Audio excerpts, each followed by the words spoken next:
Olá, seja muito bem-vinda, muito bem-vindo à nossa aula de número 100, isso, a nossa 100ª aula de estudos da obra O Céu e o Inferno ou a Justiça Divina, segundo o Espiritismo.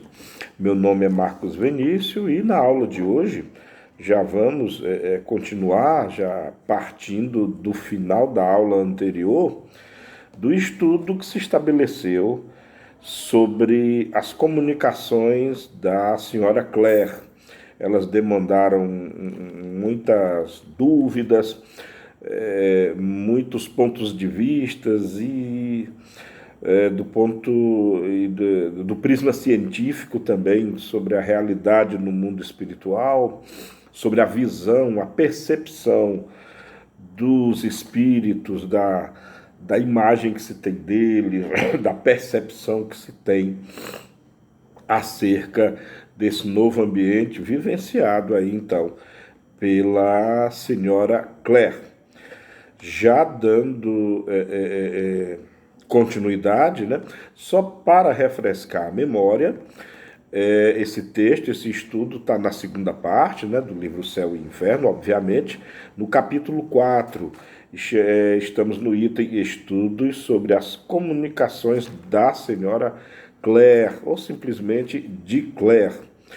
O parágrafo anterior, né, que terminamos, da seguinte forma: uma vez entrados nesse caminho, marcham com rapidez, porque gostaram de uma satisfação que lhes parece bem superior, e junto da qual as outras, não sendo senão de grosseiras sensações, acabam por lhes inspirar a repugnância.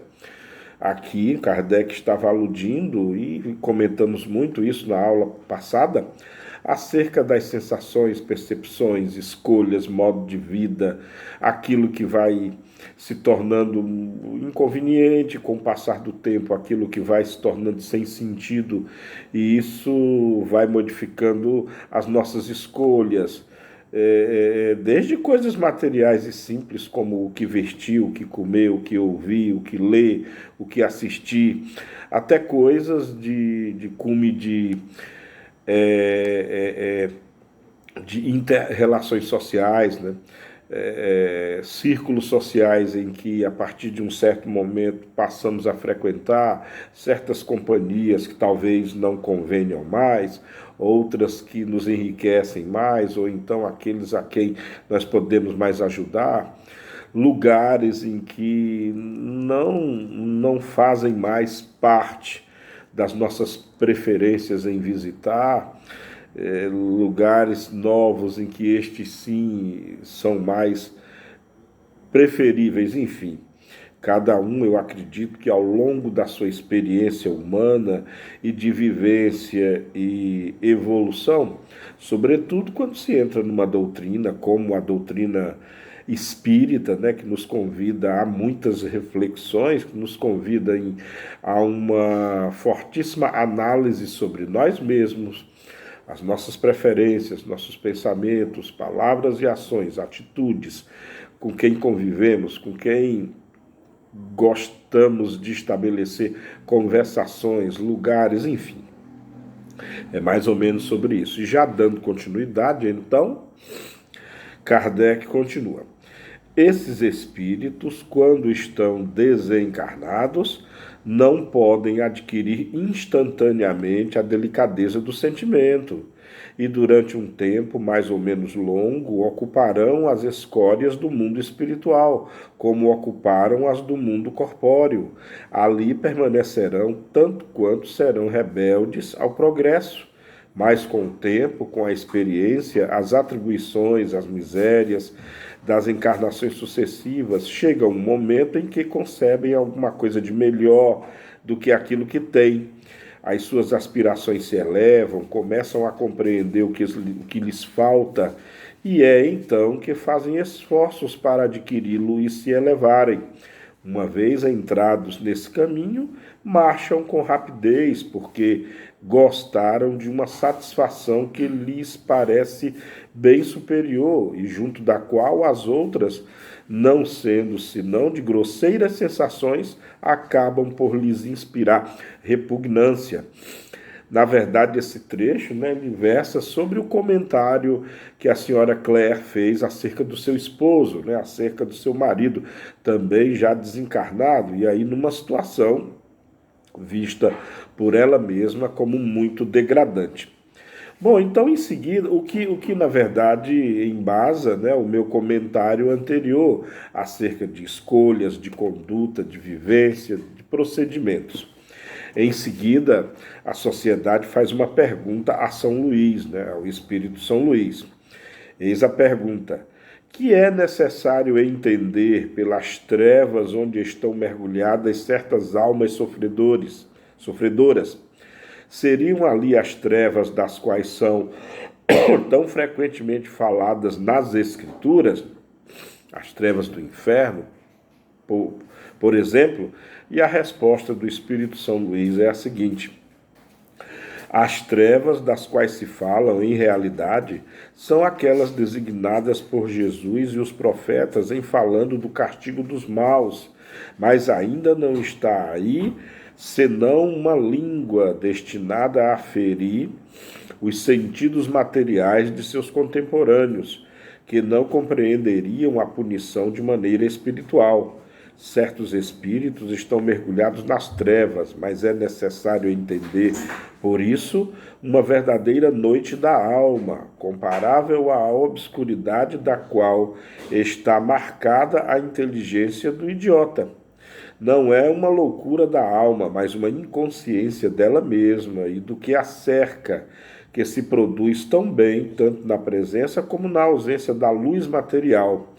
É, sobretudo, uma punição daqueles que duvidam do destino do seu ser, acreditaram no nada, e a aparência desse nada vem fazer o seu suplício, até que a alma, retornando sobre si mesma, venha quebrar com energia o entrelaçamento do enervamento moral que aprende, do mesmo modo que um homem acabrunhado por um sonho penoso luta num momento dado com toda a força de suas faculdades contra os terrores pelos quais de início se deixou dominar. Essa redução momentânea da alma a um nada fictício, com o sentimento de sua existência, é um sofrimento, é um sofrimento mais cruel do que se poderia imaginar, em razão dessa aparência de repouso com a qual está marcado esse repouso forçado, essa nulidade de seu ser, essa incerteza é que fazendo o seu suplício que fazem o seu suplício, ou seja, essa nulidade de seu ser, essa incerteza, ou seja, a dúvida do seu próprio eu, do seu estado, do que está acontecendo, é o que fazem o seu suplício. É o aborrecimento do qual está acabrunhada, que é o castigo mais terrível, porque ela, a alma, não percebe nada ao seu redor, nem coisas, nem seres, são para ela verdadeiras trevas. Então é muito interessante esse conceito de treva, né? Não é a escuridão, não é o breu, como se chama, não é a ausência de luz propriamente dito, mas é a ausência de consciência de si mesmo, é a falta de compreensão inteligível sobre o mundo em que está, sobre as suas novas condições, sobre quem se é e principalmente o que fazer, qual é o seu papel, compreendem? É meio que assim, todas as noites nós dormimos, né? É uma espécie de, modo de dizer, desencarne muito minúsculo, mas nós acordamos no dia seguinte, na manhã seguinte, e quando despertamos, ainda deitados na cama, nós já ganhamos consciência de nós mesmos, da nossa vida. Você já senta-se à cama, faz a prece, já sabe o que tem que fazer no trabalho, antes tem que tomar um banho, escovar os dentes, tomar café, pegar o seu transporte, particular ou não, ir para o seu trabalho, enfim, vivenciar o dia. É a perspectiva. Imagina você despertar num mundo onde você não tem mais um corpo, não tem mais um trabalho aí, não tem mais o seu automóvel, nem mesmo a condição de pegar um transporte público, você não tem mais nada de material semelhante ao que se tinha aqui.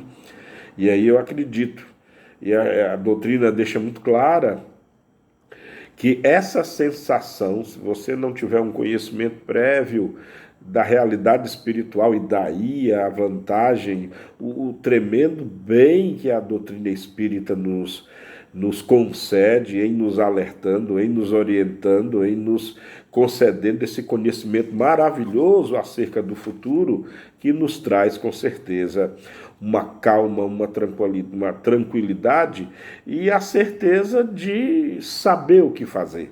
É a esse tipo de trevas que que São Luís, aliás, está nos explicando. Então, a Claire, em seguida, tem uma breve mensagem dela, onde ela diz o seguinte: eis-me aqui, posso também responder à pergunta colocada sobre as trevas, porque errei e sofri muito tempo nesses limbos onde tudo é soluço e misérias. Sim, as trevas visíveis das quais falam as Escrituras existem, e os infelizes que, tendo terminado as suas provas terrestres, deixam a vida, ignorantes ou culpados, são mergulhados na fria região, ignorantes deles mesmos e de seus destinos. Creem na eternidade de sua situação, balbuciam ainda as palavras da vida que os seduziram. Espantam-se e amedrontam-se com a sua grande solidão. São trevas, esse lugar vazio e povoado, esse espaço onde, arrastados, gementes, pálidos, espíritos erram sem consolação, sem afeição, sem nenhum socorro. A quem se dirigir? Sentem-se ali a eternidade cair sobre eles. Tremem e lamentam os mesquinhos interesses que marcaram o compasso de suas horas. Lamentam a noite que, sucedendo ao dia, frequentemente arrebatava as suas preocupações para um sonho feliz. As trevas são para os espíritos a ignorância, o vazio e o horror do desconhecido. Eu não posso continuar. Espírito Claire. Perceberam bem aquilo que eu disse? As trevas é isso, para ela é real, para ela é uma treva. No entanto, para nós que estamos estudando esse estado espiritual, que não é primazia só dela, muitos e muitos espíritos sofredores passam por essa situação. É a não compreensão, como eu já falei, é a inconsciência, é a falta de perspectiva, é não ter sentido, é simplesmente o fato de a vida não ter mais nenhum sentido, de você não saber o que fazer. E agora? E aí, como ela falou aqui, a quem... Observe quando a senhora Claire, ela descreve a dissolução, ela descreve o terror, ela descreve a apatia, ela descreve, inclusive, a terrível dúvida. A quem recorrer? Palavras dela. A quem pedir socorro, a quem pedir ajuda.